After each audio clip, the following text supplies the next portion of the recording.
keluarga, orang tua menyarankan, ya udahlah. Yang paling bagus itu kan bisa mencerdaskan orang. Katanya yang paling bagus itu yang bisa memberikan manfaat ke banyak orang.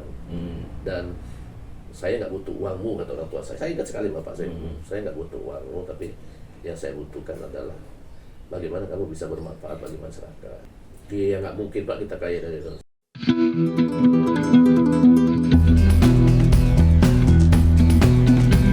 Assalamualaikum warahmatullahi wabarakatuh.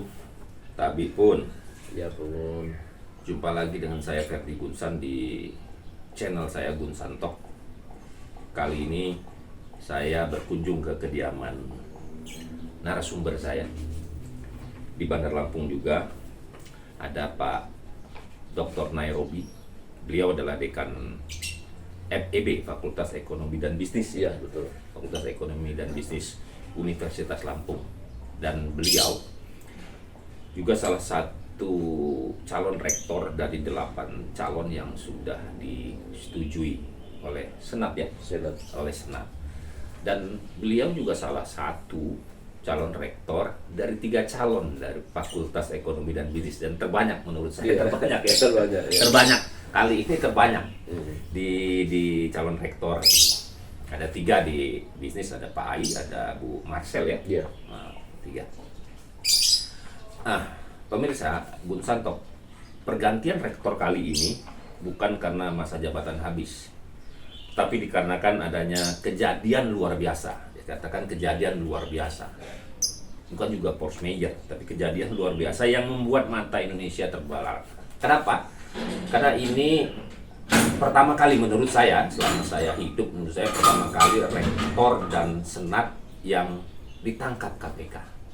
Nah, akibat ada seperti itu, terjadilah pengambil alihan oleh Kemendagri, ada PLT rektor, dan di bulan Desember ini, kemarin di KPK-nya itu kejadiannya adalah bulan Agustus 2022, dan di bulan Desember, 5 bulan setelahnya, itu akan ada pemilihan rektor.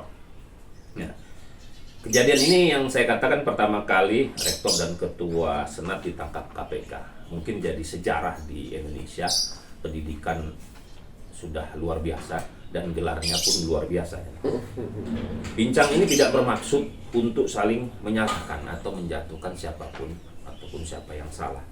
Tapi dengan kejadian ini paling tidak dapat membuka pintu masuk untuk pendidikan yang lebih baik di Indonesia. Artinya perlu loh, kok ada seperti ini di pendidikan kita.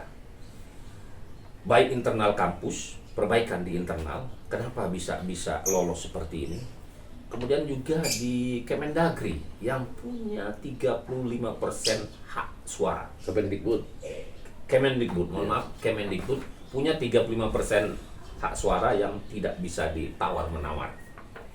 Dan mungkin 35% itu bukan yang salah ya, bukan salah gitu. Tetapi mungkin ada oknum-oknum yang transaksional di dalamnya, mungkin ya. Kita tidak bisa menuduh karena yang bisa menuduh atau itu setelah ada kejadian ataupun ada kasus-kasus tertentu. Di Kemendagri mungkin saja ada pola pemilihan yang selama ini tidak Kemendikbud. maaf. Kemendikbud selama ini ada salah. Ada salah cara memilihnya atau cara memberikan hak pilihnya yang orang mungkin tidak paham. Nah, agar hal-hal tersebut tidak kejadian lagi, mungkin kita perlu koreksi. Dan hari ini saya dengan Pak Dekan yang di ekonomi bisnis berarti sudah tahu itu urusan cash flow ya. Kalau keluar sekian Pak Dekan ya, harus ada masukan lagi ya. Kalau orang bisnis itu kan gitu ya. Keluarnya 100 harus masuknya bisa 200 biar ada laba gitu kan. Cash flow-nya jadi lebih bagus. Tapi kalau kampus dijadikan seperti itu kan luar biasa, itu banyak problem gitu. Oke, selamat pagi Pak. Selamat pagi. Nah, saya coba ini, mungkin belum banyak yang kenal di publik, walaupun mereka bukan pemilih, tapi mereka berhak juga Pak. Ya. Siap. Indonesia berhak juga karena Unila juga dimiliki oleh Indonesia, bukan Lampung saja gitu, dan mahasiswanya pun tidak dari Lampung saja kan gitu. Betul. Jadi mereka juga perlu tahu nanti ke depan seperti apa. Pak Nairobi ini lahir di Lampung. Saya lahir di Gedong Tataan. Gedong Tataan. Gedong Tataan, sekarang dari Pesawaran dulu, Lampung Selatan. Asal ada orang tua asalnya? Ya orang tua itu tentara, jadi mereka tugas bapak ibu dari Prabu Muli di Sumatera Selatan kan, kemudian bapak dinas di Gedung Nataan Asrama Kompi nih. Senapan A namanya. Prabu Muli ya, bapak ibu Prabu Muli ya. Bapak ibu Prabu Muli. Prabu Muli asli. Iya. Ya dulu kan masih Sumsel juga kan kita. Iya, iya. Oh, asli Prabu Muli terus Ditugaskan tugas di Tata. Lahirlah saya di Lahir asrama di sana. tentara itu. Anak berapa Pak Nerobi? Saya anak ketiga. Anak ketiga ya. Anak ketiga. Laki pertama. Laki pertama. Sana ini ya, wanita semua ya, perempuan Nah, semua di ya. atas saya wanita. Wanita. Saat itu baru saya lahir. Terus SD, SMP ditempuh di SD SMA? di sana di Tataan, di SD N1 Bagelen, SMP di Bagelen. Oh, di Kampung Bagelen ya? SMP juga di Tataan, kemudian SMA di SMA 3. SMA 3 Kelapa ya, Kelapa, ya, iya. Durian Payung kalau Durian nggak salah Payung. maksudnya. SMA 3 Bandar Lampung. Nah, ngambil S1? S1 di sini, Fakultas Ekonomi dan Fakultas Ekonomi dulu. Fakultas Ekonomi Unila ya. Unila. Tahun berapa angkatan masuknya itu? Saya masuk 85. 85 Iya. ya. Keluar tahun 89. 89 ya. Iya. Dan S2 S2 di UGM. UGM ya. Linear juga Pak, ekonomi. Linear di Fakultas Ekonomi UGM juga. UGM-nya. S3-nya? S3 di UGM. UGM juga. Linear juga ya. Linear, jadi cinta fokus alma gitu mater ya. Cinta alma mater. Cinta kepada UGM. Oke, jadi baru saya tahu juga nih Pak Nerobi ini ternyata dia linear di Iya, ekonomi semuanya semua, jurusan ya. ekonomi, ilmu ekonomi dan studi pembangunan kalau Ilmu ekonomi dan studi pembangunan Iya. ya. Jadi konsen di sini dan S2, S3. beliau ternyata saya baru tahu juga lahir di Lampung, kuliah S1-nya juga di Unila aja nih. Bukan dari mana-mana gitu. Kemudian menyikapi pemilihan rektor nih. Ini yang pertama sebelum saya ke pertanyaan berikutnya. Kemarin saya dengar Pak Nerobi ini jadi saksi juga kasus rektor ini. Iya. Seperti apa kok bisa jadi Yang saksi? menyeretnya Nah, orang kan ya di benak itu bisa berpikiran Pak ini ada sangkut paut nih dengan kelompok ini gitu. Gimana? Iya. Jadi kita dijadi saksi dalam rangka untuk mengetahui apakah ada aliran dana yang masuk dari kami ke Pak Rektor kan. Dari ekonomi maksudnya. Dari ekonomi. Karena pada saat PKPK datang mereka mengatakan kami ingin mengetahui tentang apakah ada aliran dana dari Fakultas Ekonomi ke Pak Rektor, terutama dari titipan.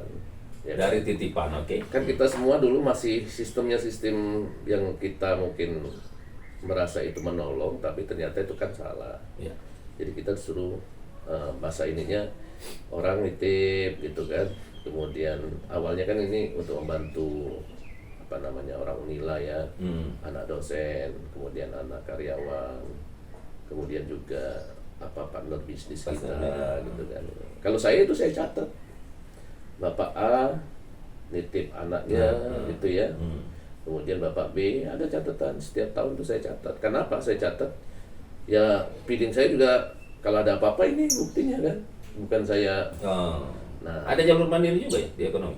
alah, Ada juga ya? sama ini Sama, kita sama semua iya. fakultas sama ya? Nah, nanti kemudian ini kita di rapat rapat kelulusan itu kan kita taruh aja ini, kemudian dibahas gitu kan. Masalah lulus nggak lulusnya itu kan urusan nilai. Iya.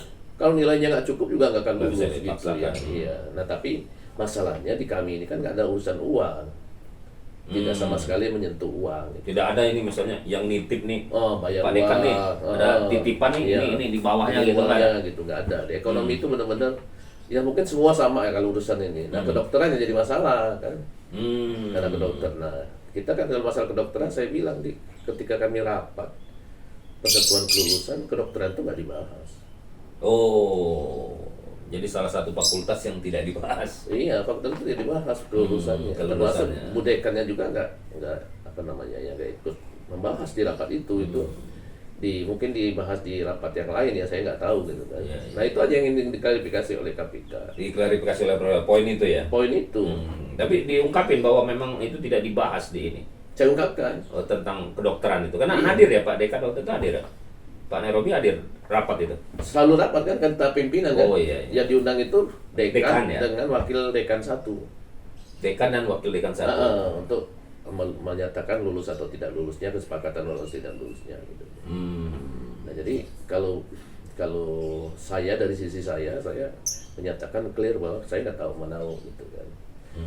Kemudian apakah ada yang titipan ke kedokteran? Dosen saya ada yang menitip ke saya, tapi nggak lulus juga kan. Artinya apakah ada dananya yang ke sana? Yang tidak ada gitu. Nah itu. Jadi KPK itu ingin mengetahui apakah ada aliran dana? apakah pimpinan ini juga terlibat di dalam Proses itu. proses mungkin yang di kedokteran terutama ya. Apakah ikut? Kemudian juga kami ditanyakan tentang ini, apakah ada aliran dana saya ke student NU Center itu, saya nggak paham. LNC, Lampung. Nah saya juga nggak paham karena saya itu nggak terlihat dengan Pak Karomani kan. Pak Nairobi ini di NU, pengurus NU bukan? Enggak. Bukan ya? Saya lihat di samping ini ada ini masjid, ada Di belakang buat saya. Ini punya Pak Nairobi? Bukan. Masyarakat ya punya. Masyarakat punya. Tapi nggak masuk di wilayah itu yang katanya NU itu nggak masuk Pak. Saya nggak tahu gitu, makanya pada saat saya tanya saya apa Pak yang ini? Bapak ini pura-pura tak. Saya nggak tahu Pak. Ngelihat pun nggak pernah, ini nggak pernah karena memang saya tidak pernah diundang oleh Pak Karomani ke rumahnya. Peresmian pun saya nggak diundang. Gitu. Sampai KPK itu heran, kok Bapak ini nggak diundang? Kenapa Pak itu? Kebetulan di samping saya ada WR3. Ya tanya aja Pak kalau nggak percaya. Ditanyakan, kenapa itu Pak Nairobi ini nggak diundang? Apa hubungannya dengan Pak Karomani? Oh dia mah orang luar Pak. Nah itu kan Pak saya bilang. Orang luar maksudnya nggak masuk kelompok. Ya nggak tahu. Ya alhamdulillah ya. Alhamdulillah saya tidak terlalu dilibatkan dalam urusan ya mereka. Gitu. Ya ini jadi yang ditanya itu jalur masuknya ya dengan penerimaan, kemudian tadi adakah ada titipan tadi, ya. Terus ada lagi pertanyaan. Apa cuma di situ saja? Itu aja. Udah ya. Berapa menit kemarin Pak ini? Nairobi. Cukup lama Pak, tapi kan mereka itu kan cara bertanyanya kan ya santai lah gitu. Oh ya, kendor dulu. Bukannya dari ritme ya. Oh dari ritme santai aja kita ngobrol santai. Sampai kita mulai ini nggak tenang gitu. Jangan biar kita mulai gelisah. Mulai gelisah bisa ketahuan kan. Mulai otak kita nggak beres, tapi karena kita yakin dan apa yang terjadi itu seperti itu ya. Tidak ada masalah. Tidak ada masalah ya. Ya oke ya karena ya biasanya proses penyidik itu memang pertanyaan sedikit, paling berapa. Tapi dibuat waktunya itu bisa 24 jam sama mereka. Sampai stres orang akhirnya kan bisa ketahuan gitu. Oke. Nah, di pencalonan ini yang pemilihannya sebentar lagi Pak ini Dekan. Kenapa memberanikan diri? Ya, yang pertama saya kan pengalaman memimpinnya udah jelas Pak kalau di Unila ini. Saya pernah menjadi ketua program studi. Pernah jadi kaprodi ya? Nah, kemudian saya pernah jadi ketua jurusan. Saya jadi dekan. Kan wajar kalau saya mencalonkan diri. Sudah masuk prasyarat. Iya. Kemudian saya melihat saya di Fakultas Ekonomi diwariskan sesuatu yang bagus, yang baik. Jadi sudah ada sejarahnya di situ. Ya, dan saya bisa membuat itu jauh lebih bagus. Nah, Pak Nairobi, kan orang kalau masuk di dunia pendidikan jadi guru ataupun dosen sama-sama guru sebenarnya, cuma tingkatannya aja yang berbeda. Itu kan nggak bisa lompat jadi kaya Pak. Iya kan paham nggak Pak Nairobi ya? Pasti paham lah seperti ini. Nggak bisa tiba-tiba orang bisa punya mobil 2M gitu. Punya rumah 10M atau berapa, kan kita sudah tahu itu standar gajinya, kecuali ada bisnis lain atau ada apa. Dulu kenapa melihat itu masuk mau jadi ini kan ekonomi ini di era Pak Nairobi 85 ya SMA-nya itu lulus 89 itu kan masih banyak peluang itu di zaman Pak Harto itu. Kenapa memilih jadi dosen? Saya dulu sebenarnya kerja di perusahaan Pak sebelum ini. Sebelum saya kerja pernah di perusahaan. Gaji saya waktu itu sudah hampir mendekati 400.000. Lumayan kan? Iya, lumayan lah besar. Dolarnya di bawah 2.000 Pak masih. Kan saya ikut tes, kemudian di Lampung juga. Di Lampung. Tapi kemudian saya pernah ikut tes Unila.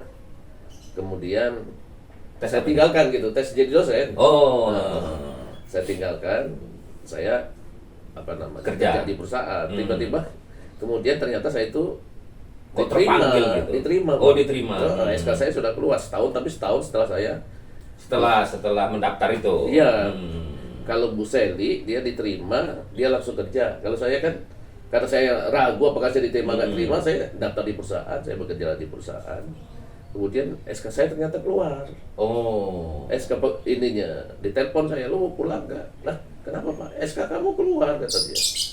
kamu nggak ngerasa masukin, ya saya ikut tes, ya saya masukin persyaratan-persyaratan yang dibutuhkan. Ya ini keluar kata dia gitu kan. Terus saya berunding dengan orang keluarga Pak. Belum menikah, belum menikah Pak? Belum. Oh. Saya udah nyaman lah jadi di perusahaan. Di perusahaan. Sesuai juga ekonomi. Iya. Tapi Terus? kemudian keluarga, orang tua menyarankan, ya udahlah. Yang paling bagus itu kan bisa mencerdaskan orang. Katanya yang paling bagus itu yang bisa memberikan manfaat ke banyak orang. Dan saya nggak butuh uangmu kata orang tua saya. Saya ingat sekali bapak saya nggak butuh uangmu, tapi yang saya butuhkan adalah bagaimana kamu bisa bermanfaat bagi masyarakat. Ya akhirnya saya itu banyak ada syarat saya dulu. Syarat saya salah satunya saya ingat sekali, beliin jam dulu saya bilang. Ke bapak? Ke bapak saya sama ibu kan. Kenapa? Jam saya udah buruk, ini malu saya bilang gitu.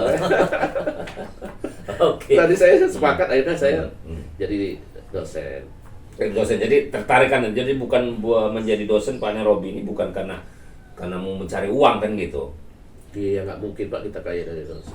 Gitu. Kalau untuk kehidupan kan pasti kan kita mau hidup namanya. Tapi kalau untuk cari yang mudah nggak mungkin kan di situ Pak Nerobi ya. Nggak mungkin ya. Iya. Oke, Pak Nerobi, ini saya mau tanya visi misi. Cuman ini bukan yang versinya ini nih Pak. Versinya Tampil. Iya, versi tampilan Tampil, di depan senat nanti Iya, atau iya, sosialisasi di fakultas. Iya. Ini saya secara umum ketika Pak Nerobi misal kalau Tuhan mengizinkan jadi rektor, itu sebenarnya apa yang akibat ada ketangkep KPK-nya, apa yang akan dirubah pertama? Gak usah banyak-banyak lah, yang pertama akan dirubah ini apa? Integritas Pak.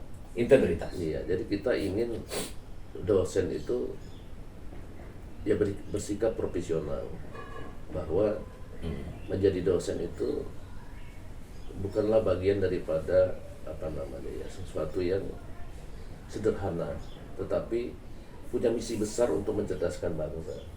Maka diperlukan integritas yang besar untuk bagaimana kita sama-sama bisa mencerdaskan bangsa ini Pak. Salah satu jadekan di Unila ini yang berani mengeluarkan pelayanan berintegritas itu saya Pak. Pelayanan berintegritas, apa contohnya itu? Jadi saya kan selama ini mahasiswa ujian bawain makanan untuk dosen, mahasiswa seminar bawain makanan untuk Tapi dosen. zaman saya dulu kuliah nggak ada Pak kayak gitu. Mungkin di tempat lain. Pak Nerobi waktu Saya ada. Udah ada ya? Ada. Ya, oke, lanjut. Maka ketika saya jadi ketua jurusan, di jurusan saya lakukan begitu.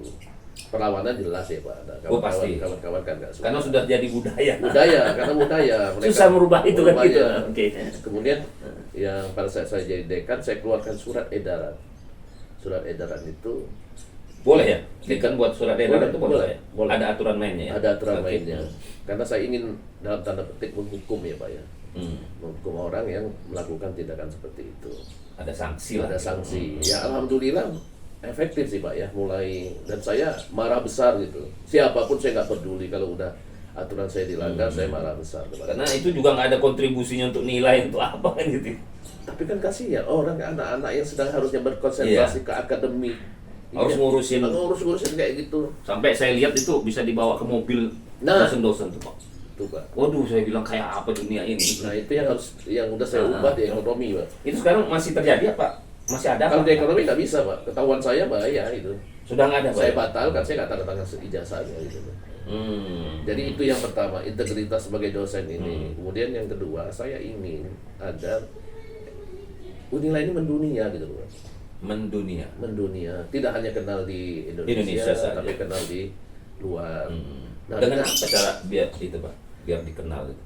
Ya, Integritas. Kita tunjukkan itu prestasi Pak. Oh, oke. Kita tunjukkan prestasi, kita buat konektivitas yang baik dengan masyarakat, kita masyarakat dunia.